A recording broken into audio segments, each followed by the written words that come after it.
फिर परिस्थितियां दूसरी हो सकती हैं। खैर, ये राजनीति में मेरा कद इतना बड़ा नहीं है कि मैं राजनीतिक दलों को कहूं। मैं सुझाव दे सकता हूं और अपने क्या कहते हैं ये जो लोग हैं, दर्शक हैं, उनको समझा सकता हूं। और दूसरी बात जो दोस्तों ये चल रही है कि 400 पार 400 पार, देखिए 400 पार के लिए फिर वो माहौल भी होना चाहिए। मैंने आज से 2-3 महीना पहले, लगभग 2 महीने से ऊपर हो गया, एक बताया था आपको, एक वीडियो डाला था कि बहुमत से दूर रहेगी बीजेपी।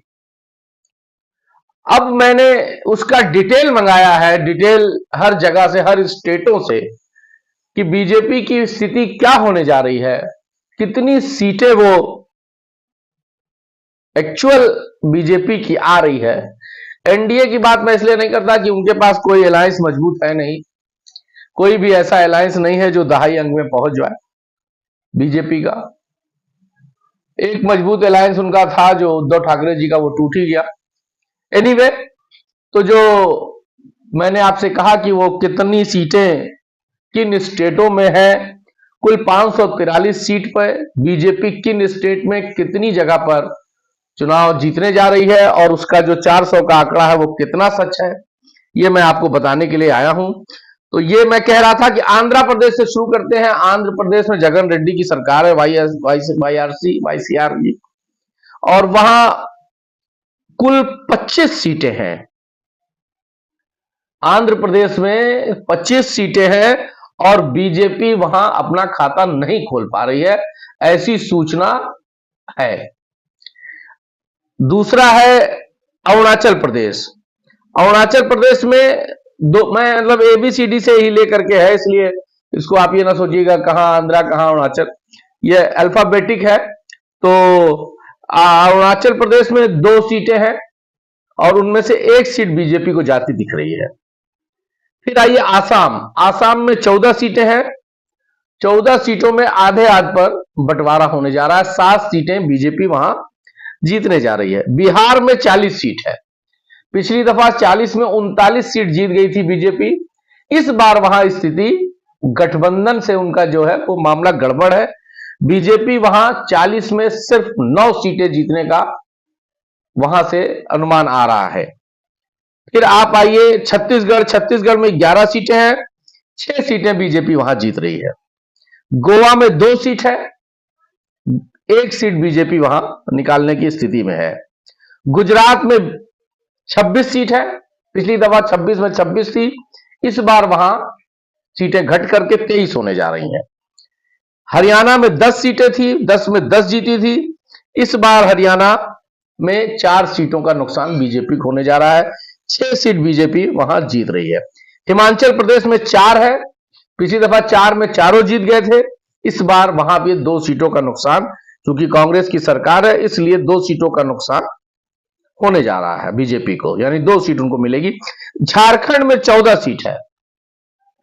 14 सीट में 6 सीट वहां पर बीजेपी जीतने जा रही है। इसी तरह से कर्नाटका में 28 सीट है और 28 में इस बार कर्नाटका में कांग्रेस की सरकार है, DK शिव कुमार है, सिद्धारमैया है, तो वहां स्थिति कांग्रेस के पक्ष में है, बीजेपी वहां नुकसान में रहेगी। कुल 6 सीटें पर बीजेपी वहां जीतती नजर आ रही है। केरला में 20 सीटें हैं, वहां पर बीजेपी का खाता नहीं खुल रहा है। इसी तरह से मध्य प्रदेश में 29 सीट है। पिछली दफा 29 में 28 जीत गए थे। इस बार उनका 4 सीट का नुकसान होने जा रहा है। 24 सीट बीजेपी वहां निकालने जा रही है। महाराष्ट्र में 48 सीट है। 48 में क्योंकि मजबूत गठबंधन टूट चुका है, इसलिए बीजेपी वहां अपने दम पर जो भी करेगी। ऐसी सूरत में जो रिपोर्ट है वो 11 सीट जीतने की है। मणिपुर में 2 में 0 है। मणिपुर की परिस्थितियां आपको पता है। वहीं सटे मेघालय है, मेघालय में भी 2 में 0 है। इसी तरह से मिजोरम है, मिजोरम में 1 सीट है, 1 में 0 है। नागालैंड है, 1 में 0 है। उड़ीसा में 21 सीट है, वहां गठबंधन हो नहीं पाया बीजेडी से, सॉरी, वहां 6 सीट बीजेपी जीतती नजर आ रही है। इसी तरह से पंजाब में 13 सीट है। 13 सीट में भी अकाली दल, पंजाब में भी अकाली दल से उनका समझौता नहीं हो पाया, वहां तोड़फोड़ कर करके कुछ लोगों को जोड़ा गया है। बीजेपी वहां नील की पोजीशन में रहती है, लेकिन इस बार 2 सीटें पंजाब से मिलती नजर आ रही हैं। राजस्थान में 25 सीट है। सबसे बड़ा उलटफेर राजस्थान में होने जा रहा है, और आपने देखा होगा कि मोदी जी का दबाव भी राजस्थान पे बहुत ज्यादा है। तो राजस्थान में 25 में से 25 सीट जीत गई थी, लेकिन इस बार 9 सीटों का नुकसान की सूचना आ रही है। 16 सीट वहां पर बीजेपी जीत सकती है। सिक्किम में 1 में 0 है। तमिलनाडु साउथ का वो इंटरपोल है, वहां पर तमाम प्रयास किया जा रहा है, लेकिन वोट ऑफ परसेंटेज बीजेपी का बढ़ रहा है, मगर सीटों में तब्दील नहीं हो रहा है। 39 सीटों में वहां पर कोई भी सीट बीजेपी को मिलती नजर नहीं आ रही। तेलंगाना 17 में 1 सीट, 17 में 1 सीट मात्र वहां मिलती नजर आ रही है, क्योंकि वहां पर उनका जो कांग्रेस की सरकार है, दूसरे जो वो टीआरएस से मामला था उससे भी खटक गया है कि कविता जेल में है, उसका भी असर है। इस वजह से तेलंगाना में इस बार 1 सीट बहुत मुश्किल से निकलती नजर आ रही है। त्रिपुरा में 2 है। त्रिपुरा उनके लिए गुड न्यूज है बीजेपी के लिए कि त्रिपुरा 2 में 2 सीट, 2 पूरी सीट जीत रही है। उत्तर प्रदेश जो देश का सबसे बड़ा राज्य है, सबसे बड़ा राज्य नहीं, सबसे ज्यादा सीटों वाला राज्य है।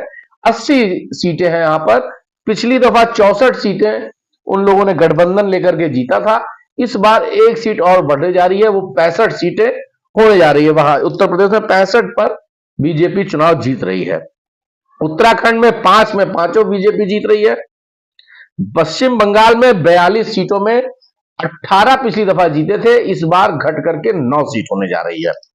इस बार वहां स्थिति, हालांकि प्रयास मोदी जी का ज्यादा है हो रहा है, अभी चुनाव में टाइम है, उलटफेर हो सकता है। मौजूदा स्थिति यह है कि 9 सीटें वो पा रहे हैं। इसी तरह से अंडमान निकोबार और आइसलैंड मिलाकर के 1 सीट है, वो उसमें 0 है। फिर चंडीगढ़ में 1 सीट है, वो हारने जा रहे हैं। इसी तरह से हवेली और दमन एंड लेकर के 2 सीटें हैं, दोनों में 0 है। जम्मू एंड कश्मीर में 5 सीटें हैं, जिसमें 1 सीट बीजेपी को मिलती नजर आ रही है, जम्मू वाली। लद्दाख में 1 सीट है, 0 है। लक्षद्वीप में 1 सीट है, 0 है। दिल्ली में 7 सीटें हैं, 7 में 7 बीजेपी जीती थी। इस बार 2 सीटें का नुकसान बीजेपी को होने जा रहा है, तो 5 सीटें बीजेपी वहां जीतने जा रही है। इसी तरह से पांडुचेरी में 1 सीट है, और वो सीट भी बीजेपी के खाते में नहीं आ रही है। कुल मिलाकर के 543 सीटों में, जो ये आकलन मैंने आपको पढ़ा है, इसको ऐड करिएगा, ये 214 की संख्या हो रही है। मैंने आज से 2 महीने पहले भी कहा था कि बीजेपी बहुमत से दूर रहेगी, और ये जो आकलन आया है इसमें भी बीजेपी बहुमत से काफी दूर नजर आ रही है।